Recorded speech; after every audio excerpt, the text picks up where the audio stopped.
আসসালামু আলাইকুম। বেশ কিছুদিন আগে আমাদের কাছে যে কিং কোয়েল পাখিগুলি রয়েছে, এই কিং কোয়েলের ডিমগুলি আমরা ইনকিউবেটর মেশিনে দিয়েছিলাম যে বাচ্চা ফোটানো যায় কিনা এটা দেখার জন্য। কারণ এর আগে আমরা কিং কোয়েলের যে বাচ্চাগুলি ফুটিয়েছি, সেই বাচ্চাগুলির যে ডিমগুলি রয়েছে, এই ডিমগুলি আমরা বিভিন্ন জায়গা থেকে সংগ্রহ করে এনে তারপর আমরা আমাদের এখানে এনে ফুটিয়েছিলাম।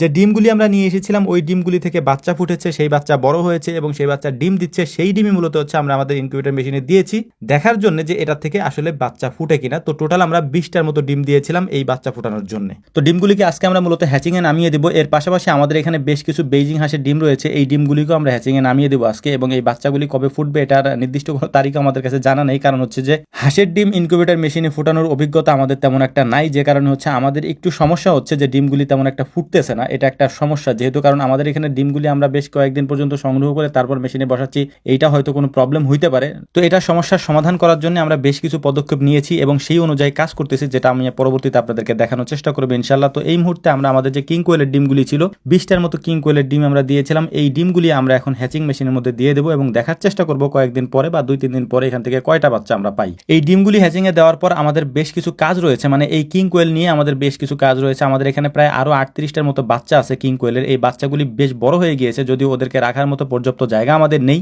যে কারণে কিং কোয়েল রাখার জন্য আগের বার যেরকম একটা সেটআপ আমরা করেছিলাম আমাদের এই খাঁচার মধ্যে, এবারও সেরকম একটা করে ফেলবো ইনশাআল্লাহ। এবং এর কয়েকদিন পরেই এটার জন্য আলাদা খাঁচা আমরা তৈরি করবো, যেটা আসলে আমরা সময়ের অভাবে করতে পারতেছি না। এর পরবর্তীতে এটার জন্য বড় একটা কলোনি আমরা তৈরি করে ফেলবো, অর্থাৎ এই কিং কোয়েলের জন্য মূলত এটার জন্য মূলত হচ্ছে আমরা বাচ্চা উৎপাদন করতেছি বেশি বেশি করে, আর এই বাচ্চাগুলিকে আমরা সংগ্রহ করে রেখে দিচ্ছি। প্রথমবার যখন আমরা কিং কোয়েলের ডিম এনে বাচ্চা ফুটিয়েছিলাম, তখন আমাদের 17টার মতো বাচ্চা ফুটেছিল। এই 17টা বাচ্চার মধ্যে আমাদের মাত্র 2টা মেয়ে পাখি হয়েছে। এই 2টা মেয়ে পাখি যে ডিম দিচ্ছে, ওই ডিমগুলি সংগ্রহ করেই মূলত হচ্ছে আমরা আমাদের ইনকিউবেটর মেশিনের মাধ্যমে বাচ্চাগুলি ফুটাচ্ছি আর কি। যদি ধরেন 10 দিনে আমরা 20টা ডিম সংগ্রহ করতে পারি, যেহেতু 2টা পাখিতে ডিম পারে, এই 20টা ডিম করেই হচ্ছে আমরা আমাদের মেশিনের মধ্যে দেওয়ার চেষ্টা করতেছি। তবে এখন যে খাঁচাটা আমরা তৈরি করছি এই কিং কোয়েলের বাচ্চাগুলিকে রাখার জন্য, এইটা মূলত একটা অস্থায়ী জায়গা, অর্থাৎ এখান থেকে আমরা এগুলিকে সরিয়ে ফেলবো, কারণ পর্যাপ্ত পরিমাণে পুরুষ পাখি থাকলে মেয়ে পাখিগুলির একটু সমস্যা হয়ে যায়, যেটা আমি কয়েকদিনে দেখলাম আর কি। এই জন্যই হচ্ছে এগুলাকে আমরা আপাতত কয়েকদিনের জন্য এখানে রেখে তারপর খাঁচা তৈরি করে সেখানে দিয়ে দিব।